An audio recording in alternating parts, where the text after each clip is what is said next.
O autor, conselheiro na Reiselden, lança luz em tópicos importantes a fim de ajudar o toxicodependente a adotar uma atitude de auto-compreensão e autoaceitação. Nota dos editores: a tradução portuguesa.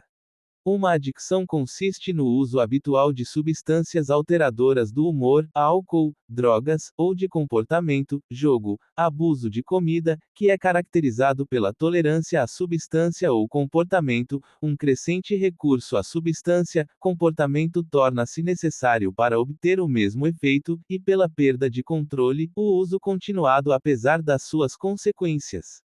A dependência química consiste na adicção ao álcool e/ou drogas. É uma doença progressiva e, se não for tratada, mortal. Introdução. Os dependentes químicos são pessoas sem moral, que optam pela bebida ou droga. Os adictos são uns patifes e uns ladrões. As pessoas que não são capazes de controlar o uso de substâncias químicas têm uma vontade fraca. Durante décadas, este gênero de sentimentos era o reflexo das nossas crenças culturais acerca das pessoas dependentes de químicos. Embora a sociedade esteja a evoluir para uma visão mais tolerante e compassiva da dependência química, o preconceito ainda se mantém com muita força no espírito de muitos dos que estão a tentar ultrapassar a sua adicção. Para aqueles de nós que são dependentes químicos, sentimentos de vergonha, culpa e pouca autoestima estão muitas vezes na origem de negarmos que os nossos problemas existem.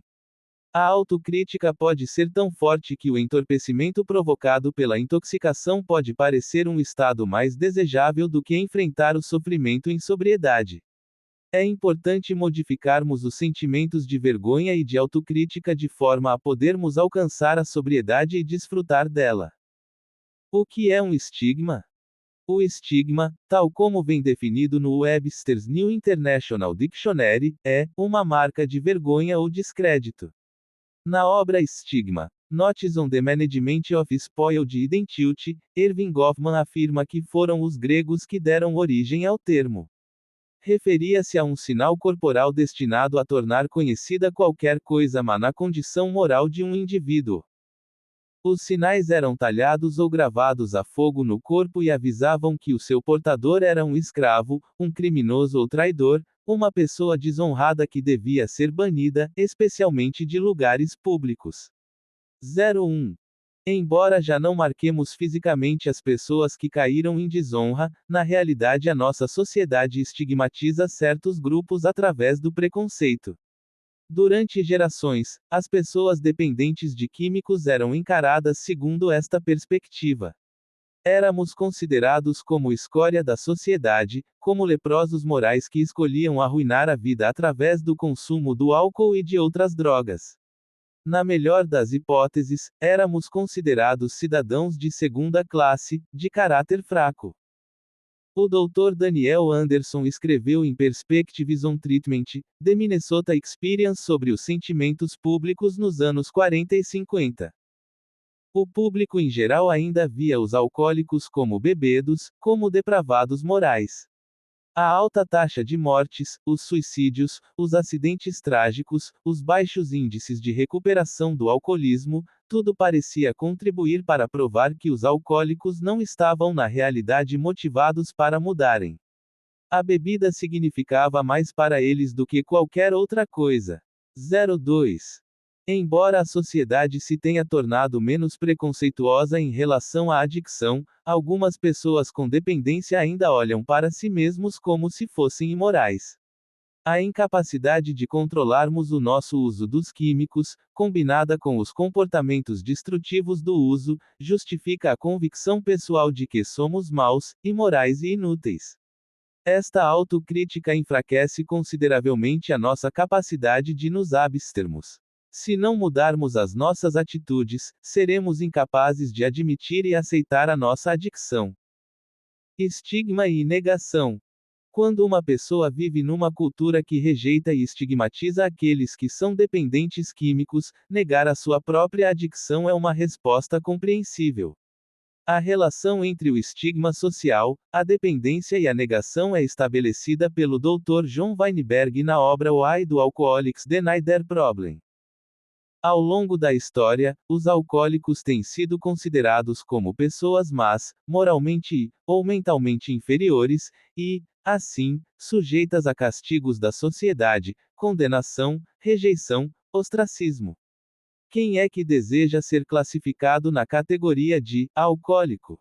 Ninguém. É deste modo que os fatores culturais preparam o terreno para a negação. 03. Antes dos primeiros sintomas da nossa própria adicção, muitos de nós com dependência de drogas já haviam rejeitado outras pessoas que eram adictas. Imagine-se, pois, como seria difícil admitirmos os nossos próprios problemas com os químicos. A negação é comum entre os adictos e poderá ser fatal porque a incapacidade de aceitar a adicção impede-nos de reconhecer a necessidade de ajuda.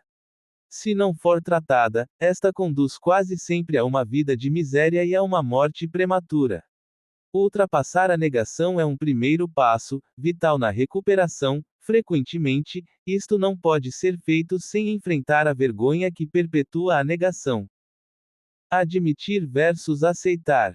Admitir a dependência e aceitar a dependência não é o mesmo.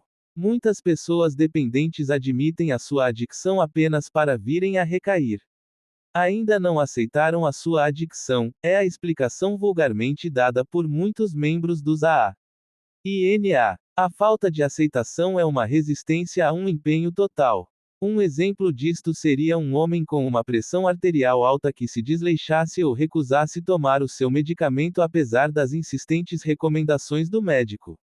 Este comportamento, irresponsável, poderia ser uma resistência inconsciente ou uma falta de aceitação da sua condição.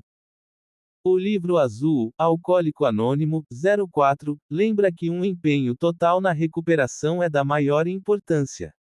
No capítulo 05 de Alcoólicos Anônimos, Bill W. descreve as atitudes necessárias para ultrapassar a adicção.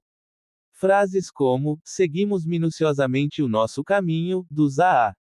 Dedicaram-se completamente a este programa simples. Fazer todo o possível. Meias medidas não nos trouxeram qualquer proveito, referem-se todas elas à importância de uma entrega total à recuperação. A entrega à recuperação torna-se mais fraca pela falta de aceitação. Quando pensamos que a dependência de químicos nos torna inferiores, opomos resistência a uma aceitação total da nossa condição. Em consequência, tomamos muitas vezes riscos desnecessários, como ir a bares, ou participamos com relutância em atividades de recuperação. O mesmo estigma que causa a negação fará com que subestimemos também a gravidade do nosso problema. Precisamos encontrar formas de ultrapassar este estigma e trabalhar para uma aceitação total da nossa dependência. Sem sofrimento nada se alcança. As pessoas dependentes de químicos chegam aos maiores extremos para evitar qualquer espécie de sofrimento. O uso dos químicos era, em grande parte, um esforço para anestesiar as incomodidades da vida. Consentir em passar pelo sofrimento é essencial quando nos esforçamos por aceitar a doença. Isto se alcança mudando as nossas atitudes em relação ao sofrimento. O sofrimento tem um grande valor no processo de recuperação. Assim como a dor física provocada por um golpe nos alerta para a necessidade de agir antes que ele infecte, a dor emocional nos alerta para a necessidade de agir a fim de resolvermos um problema emocional. Imaginem as consequências de ignorar ou negar toda a dor física. Os problemas físicos não tratados poderiam fazer com que ficássemos muito doentes ou nos matar. Da mesma forma, a negação do sofrimento emocional permite o aparecimento sem restrições das doenças psicológicas. Uma recuperação rápida da dependência de químicos vai envolver sofrimento. Como acontece com o nascimento, tem de se olhar para o sofrimento com a consciência de que, quando as dores do trabalho de parto acabarem, uma nova vida se iniciará. Assim, o primeiro passo corresponderá a ter a coragem de passar por um certo incômodo inicial, tendo a consciência de que o sofrimento é indicador de progresso. Os grupos estigmatizados e a aceitação de si próprio. Observando outros grupos estigmatizados, podemos obter algumas pistas sobre a forma como as pessoas com problemas de adicção podem ultrapassar o seu estigma. Alguns indivíduos pertencentes aos grupos que são estigmatizados adotam e interiorizam as crenças da sociedade. Apesar de serem considerados diferentes pela generalidade da população, conservam o sentido da sua própria normalidade e aceitam-se a si próprios. Goffman, no livro Estigma, escreveu: isolado pela sua alienação, protegido por crenças de identidade que lhe são próprios, ele, a pessoa estigmatizada, sente que é um ser humano normal e capaz de certos voos, e que não somos nós que somos completamente humanos. Traz consigo um estigma, mas não parece impressionado ou arrependido por isso. 06. Assim como os indivíduos em grupos estigmatizados, são capazes de se sentirem normais e aceitarem-se a si mesmos, o mesmo acontece com muitas pessoas dependentes de químicos. A questão é, como é que posso conseguir isso? Goffman cita duas condições que caracterizam grupos de pessoas que mantêm um sentimento de autoaceitação apesar do estigma social de que sofrem. Primeira, estão isolados pela alienação. Segunda, estão protegidos por crença de identidades pessoais. O exemplo que se segue ajuda a compreender melhor a relação entre a crença de identidade e a aceitação que a pessoa tem em relação a si mesma. A Sue e o Jill são gêmeos idênticos prontos a partir de avião a jato pela primeira vez. Enquanto a Sue antevê o voo como se tratasse de uma emocionante viagem na montanha-russa, o Jill tem pesadelos em que se vê a ir contra uma montanha. O que justifica estas diferentes reações? Aquilo que as suas crenças CRE acento circunflexo EM a respeito de andar de avião difere, da mesma forma que diferem as suas respostas emocionais. Se o Jill pudesse adotar as crenças da Sue a respeito de voar, o medo que sente transformar-se-ia em excitação. De forma semelhante, certas pessoas dependentes de químicos vivem cheias de vergonha, enquanto outras se aceitam a si mesmas. As condições são as mesmas, mas os sentimentos são diferentes. Os que se encontram consumidos pela vergonha interiorizaram as crenças da sociedade que os estigmatiza como fracos e imorais. Aqueles que se aceitam a si próprios foram capazes de substituir as opiniões de que não valem nada por crenças que reforçam o seu valor pessoal. O conceito de doença. Compreender o conceito de doença a respeito da dependência química ajuda a pessoa que é estigmatizada a ultrapassar os sentimentos de culpabilidade e de vergonha. O conceito de doença define a dependência como uma condição involuntária causada por fatores largamente independentes do controle da pessoa. Ao começarmos a perceber que somos vítimas em vez de moralmente degenerados, os sentimentos de vergonha darão lugar à aceitação própria. Por causa da dependência de químicos ter sido muitas vezes considerada um problema moral, os pioneiros do conceito de doença enfrentaram uma forte oposição. Até aos anos 40, os profissionais que defendiam o conceito de doença enfrentavam muitas vezes as mesmas críticas do que aqueles que sofriam da doença. Atualmente, ele é largamente aceito tanto pelos médicos como por outros grupos de profissionais. Grande parte dos médicos de clínica geral acredita que a dependência química é uma doença, e o mesmo se passa com a ASOC, médica americana, ASOC. Psiquiátrica Americana, ASOC, Americana de Saúde Pública, ASOC, Americana dos Hospitais, ASOC, de Psicologia, ASOC, Nacional dos Assiste Sociais, Organização Mundial de Saúde, e a Ordem Americana dos Médicos, e no Brasil o Conselho Federal de Medicina, a define como doença.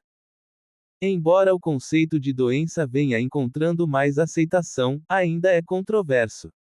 Apesar da dependência de químicos não corresponder inteiramente a uma definição turgida de doença, ela possui, de fato, certas propriedades de uma doença.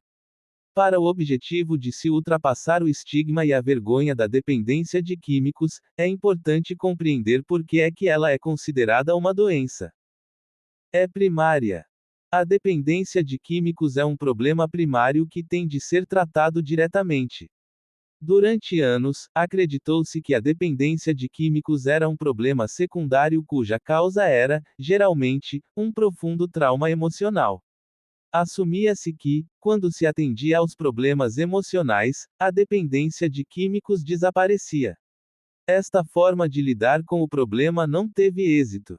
A dependência de químicos causa, frequentemente, problemas mentais, emocionais e físicos que, muitas vezes, desaparecem quando se alcança a abstinência. É incurável. A dependência de químicos não tem cura. Uma vez que se tenha desenvolvido um certo padrão de uso, a abstinência é a melhor forma de controlar a doença. Muita gente tem tentado refutar isto tentando um uso controlado dos químicos, com resultados desastrosos. É progressiva. Os sintomas da dependência de químicos têm 3 fases: inicial, média e avançada. Quanto mais tempo usarmos, mais sintomas apresentaremos e mais desgastados nos sentiremos. É terminal. Se não forem tratadas, muitas pessoas dependentes de químicos morrerão prematuramente. As mortes relacionadas com a dependência de químicos provocam anualmente milhares de mortes por suicídio, acidente, overdose e problemas físicos decorrentes do uso. Identifica-se pela falta de controle. A falta de controle pode definir-se pelo uso continuado de uma droga apesar das suas consequências prejudiciais. A dependência de químicos pode ser considerada como uma doença porque um adicto não tem controle sobre o uso da sua droga, não olhando as consequências que isso lhe possa ter causado. Compreender a falta de controle, ou impotência pode ajudar-nos a lidar com sentimentos de vergonha ou de culpabilidade. Embora estes sentimentos se tornem com frequência avassaladores, devemos ter consciência que, uma vez que um químico entre no nosso sistema, perdemos a capacidade de fazer escolhas com tanta eficácia como quando nos encontramos sóbrios. O químico controla e dita o nosso comportamento. Somos compelidos a fazer coisas que vão contra os nossos valores. A realização de muitos atos horríveis poderia ter sido evitada se o fato de estarmos limpos nos tivesse dado o sentido da esperança e da nossa dignidade e nos tivesse ajudado a aceitarmos a nós mesmos. É uma doença sem culpas. Não é verdade que as pessoas dependentes de químicos escolham tornar-se adictas. Como conselheiro, trabalhei com centenas de pessoas dependentes. Nenhuma sequer referiu que a ambição da sua vida fosse tornar-se adicto ao álcool ou a outra droga. Muitas tinham jurado nunca abusar de químicos. Apesar do seu sincero desejo de controlar o uso, a dependência desenvolveu-se. Mais propriamente que uma causa única para a dependência de químicos, existe uma variedade de fatores que predispõem a ela, físicos, psicológicos e sociais, e que, em última análise, conduzem à adicção. Da mesma forma que algumas pessoas têm uma predisposição para ter problemas de coração, outras têm predisposição para a dependência de químicos. Se os fatores que predispõem são a causa principal da dependência de químicos, deverá a pessoa dependente ser acusada. Deverá um doente de coração culpar-se pela sua doença. Deverá um diabético culpar-se pela sua condição. Seria o mesmo que tornar um bebê responsável por ter nascido coxo ou deficiente. Ao tomarmos consciência de que não escolhemos ou desejamos esta situação, segue-se geralmente um maior grau de aceitação em relação a nós mesmos. Investigação e predisposição genética. A investigação aponta para a predisposição genética como fator significativo no desenvolvimento da dependência de químicos. O Dr. Richard Hillman discute este problema em Early Recognition of Alcoholism and Other Drug Dependency. A rapidez com que uma pessoa se torna dependente de uma droga depende, antes de tudo, do fato da resposta que obtém ao tomar essa droga se mostrar excepcionalmente compensadora. Creio que isto depende essencialmente de uma predisposição constitucional. Esta condição é mais importante do que as considerações de ordem psicológica ou social. 07. Compreender que a nossa constituição física contribui para o aparecimento da adicção ajuda a aliviar a sensação de culpabilidade que afeta muitos de nós. O argumento que mais leva a crer numa predisposição genética vem de certos investigadores, como D.W. Goodwin, C.R. Cloninger e N. Bowman, que estudaram filhos de alcoólicos que foram adotados.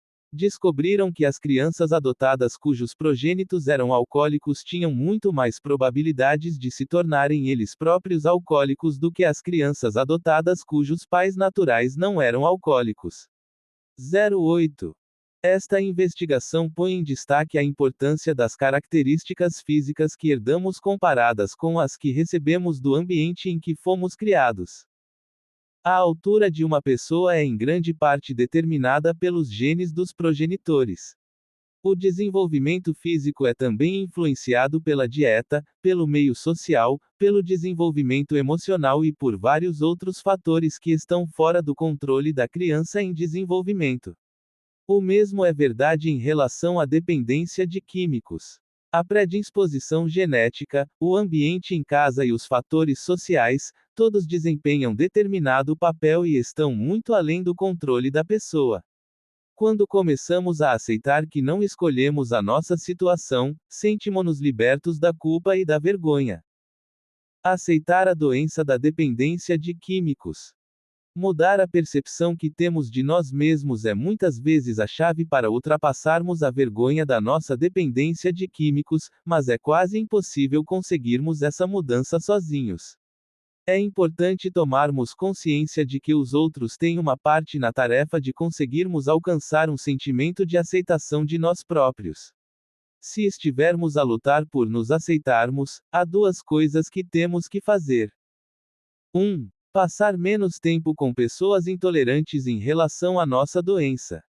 2. Desenvolver um sistema de apoio que aceite a nossa condição. Não existe um lugar melhor para encontrar essa aceitação do que nas comunidades dos AA e NA. A falta de aceitação com que chegamos à recuperação levou muito tempo a desenvolver-se e não podemos esperar que desapareça imediatamente.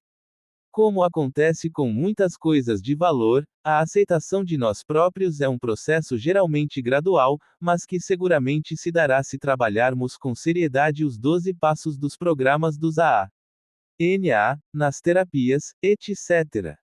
As pessoas dependentes de químicos aceitam-se a si mesmas quando aceitam a sua doença. Tal como o adolescente que nega ter medo de sair com garotas, mas se recusa a convidá-las, muitas pessoas com dependência de químicos dizem que aceitam a sua doença, mas agem de forma diferente. Examinemos 4 formas que podem ajudar as pessoas dependentes de químicos a aceitar a sua doença. Abster-se de drogas. Se há alguma conduta que claramente indique que aceitamos a nossa doença é o não fazermos uso de substâncias que alteram o nosso comportamento. Reconhecer abertamente a dependência de químicos. Enquanto que a negação muitas vezes se manifesta escondendo-se, a aceitação revela-se com frequência admitindo a nossa doença. No início da recuperação, muito de nós podem recusar-se a dizer aos amigos, aos parentes e conhecidos que somos dependentes de químicos. O fato de evitarmos o assunto da adicção e o nosso envolvimento no AA ou NA demonstra uma falta de aceitação. Estar disposto a discutir francamente a nossa condição é o começo da aceitação e corresponde à realização de 4 coisas. Primeira, reforçamos dentro de nós a aceitação da nossa doença. Segunda, eliminamos o medo de pensar, quem é que sabe o que, e o que é que podemos contar e a quem.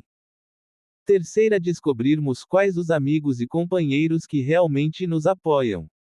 Quarta, prepararmos o terreno em relação a futuras oportunidades de ajudar outras pessoas que sofrem de dependência de químicos. Quando reconhecemos honestamente a nossa adicção, percebemos que o nosso segredo tão bem protegido era tudo menos um segredo.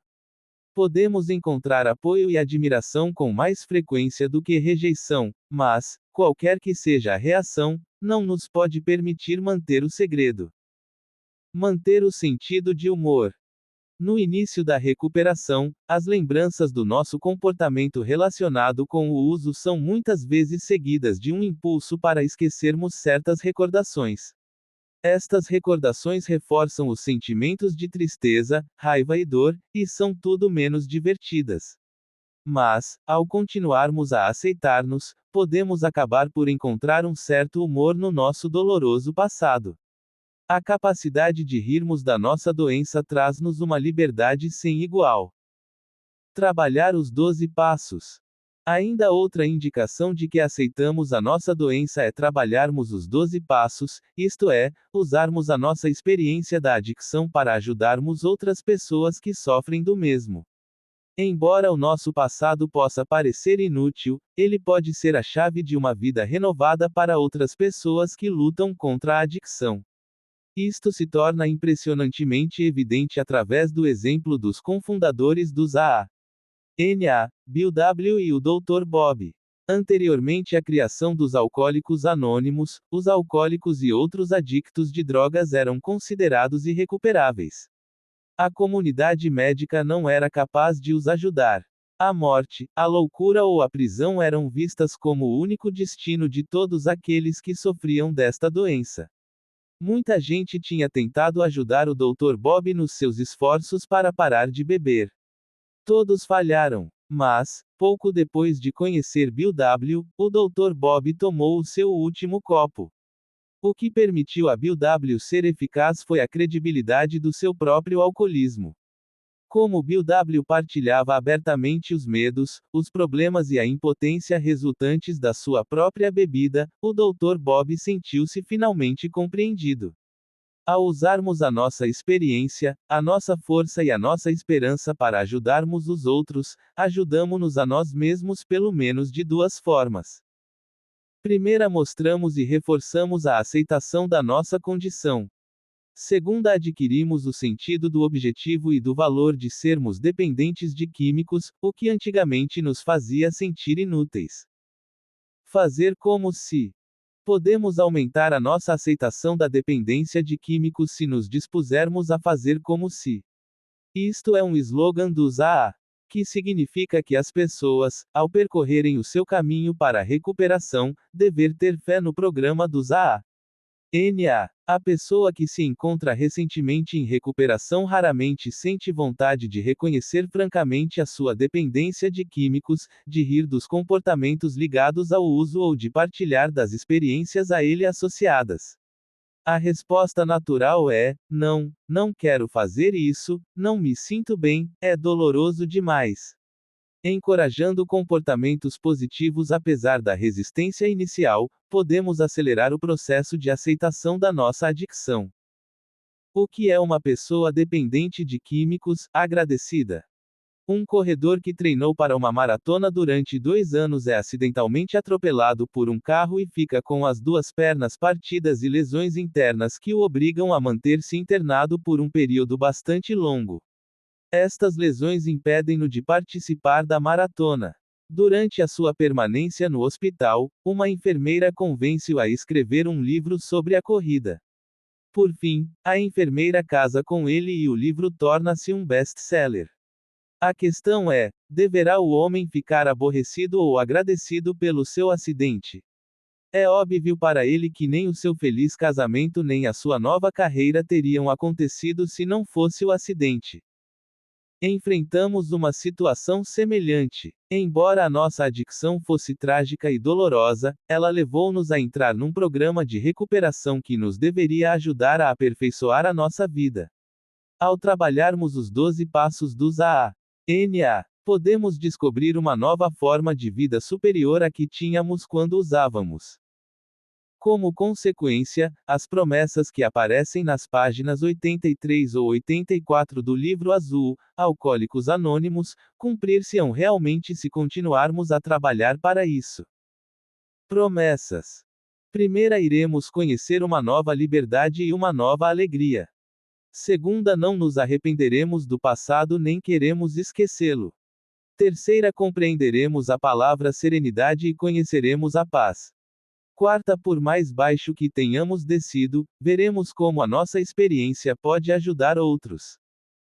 Quinta, aquela sensação de inutilidade e pena de nós mesmos desaparecerá. Sexta, perderemos o interesse pelas coisas egoístas e ganharemos interesse pelos nossos semelhantes. Sétima, o egocentrismo, aos poucos, vai desaparecer.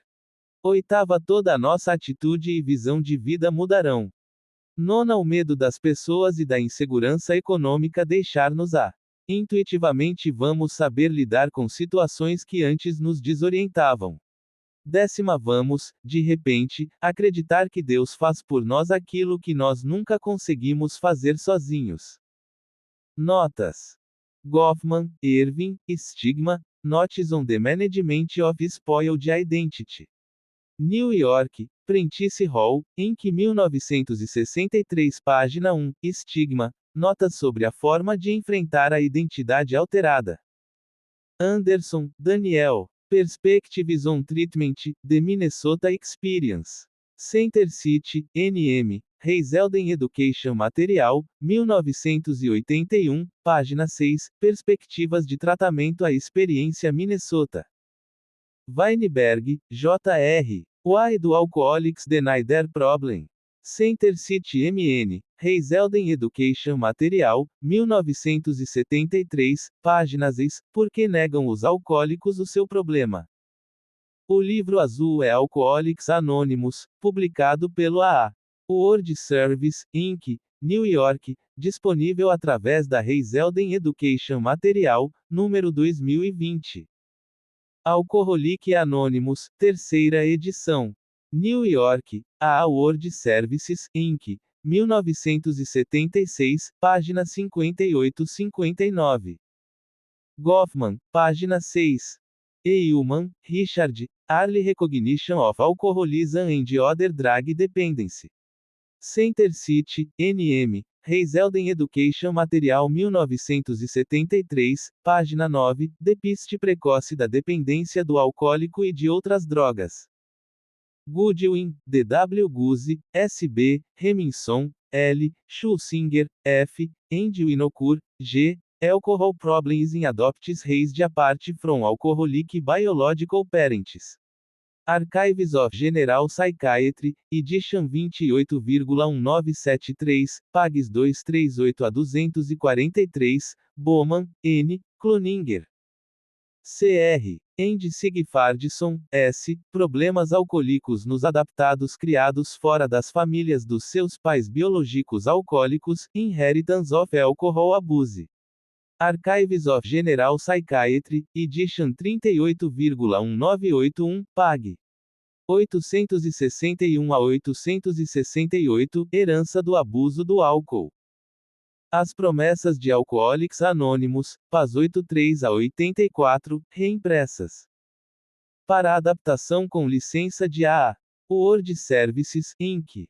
Edições ATT. 6.921.500.355.600. 6.921.500.355.600. Literatura de recuperação. Conscientes da importância da componente educacional do tratamento da toxicodependências, conta-se entre os nossos objetivos a edição e divulgação de literatura de recuperação. O início desta atividade teve lugar em 1994 com o lançamento de Se Realmente Gostasse de Mim, seguindo-se o Largar as Drogas, da autoria de J. E. J. Ditzler, livros que tiveram o patrocínio do Projeto Vida. A ATT obteve igualmente o exclusivo para Portugal da tradução e publicação dos materiais da Reiselden Foundation, que constitui uma ferramenta fundamental da aplicação do método de tratamento segundo o modelo de Minnesota. Ao longo de 1995 foram publicados 12 títulos, os 3 primeiros passos, diversos ensaios e cadernos da coleção, Terapia Racional Emotiva, e 2 brochuras, caderno de grande formato, sendo delas dirigida à prevenção da recaída. Em 1996 editamos mais 3 títulos em pequeno formato, O que é Espiritualidade, Negação, e Pensamento Destrutivo, bem como o livro, A Personalidade Adictiva, da autoria de Craig Nacken. Esta obra é dirigida aos técnicos, aos adictos e ao público em geral e com ela o autor contribui para a caracterização da doença da adicção abordando-a como processo e identificando os fatores comuns a todas as adicções. No nosso programa editorial de 1997 inscrevemos mais uma série de materiais educacionais destinados aos utentes dos centros de tratamento e a adictos em recuperação em geral: grandiosidade, a dependência química, uma doença aceitável, saber comunicar, tomar decisões, o luto, um processo de cura, livre para amar, e falsas crenças sobre a recaída.